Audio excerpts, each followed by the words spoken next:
10 মাস। ঘড়ির কাঁটায় তখন দুপুর 1টা। মুন্সিগঞ্জের শ্রীনগরের পালাসুর কাশেমনগর কবরস্থান। দুজন গোর্খদককে একটি পুরনো কবরে মাটি খুঁড়তে দেখা যাচ্ছে। খুঁড়তে খুঁড়তে একসময় দেখা গেল লাশ মোড়ানো কাফনের অংশ, ভেতরে কঙ্কালের চিহ্ন। এতদিনে রক্ত মাংস মাটির সঙ্গে মিশে গেছে। লাশটি কার? এতদিন পর কেনই বা তোলা হচ্ছে? জেনে আসা যাক সেই ঘটনা।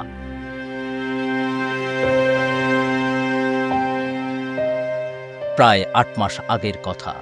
জুলাই অভ্যুত্থানে তখন ঢাকা উত্তাল।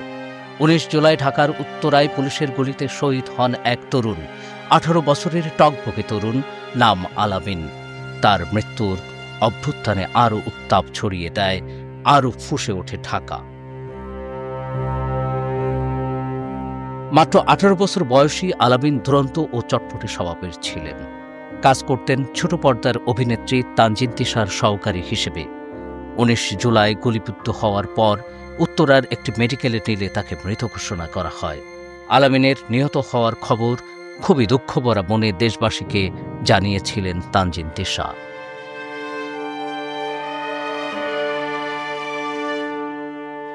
দীর্ঘ 8 মাস পর 10 মাস কবর থেকে তোলা হলো সেই আলামিনের লাশ।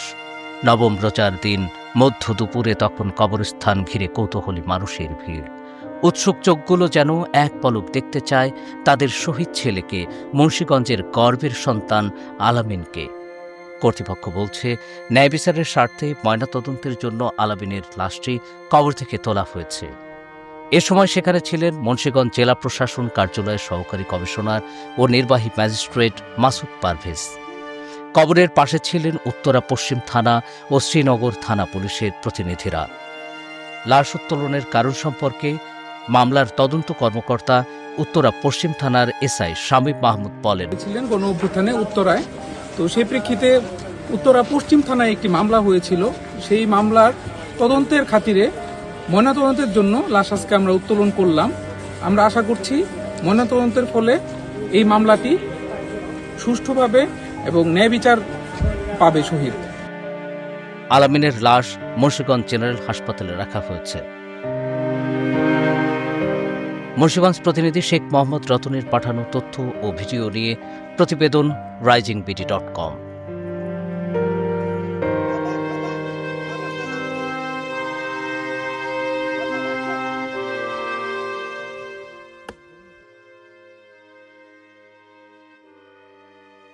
দেশ জুড়ে তোলপাড়, ওয়ালটন ফ্রিজ কিনে হতে পারেন মিলেনিয়ার। এছাড়াও রয়েছে লক্ষ লক্ষ টাকার ক্যাশ ভাউচার সহ কোটি টাকার নিশ্চিত উপহার।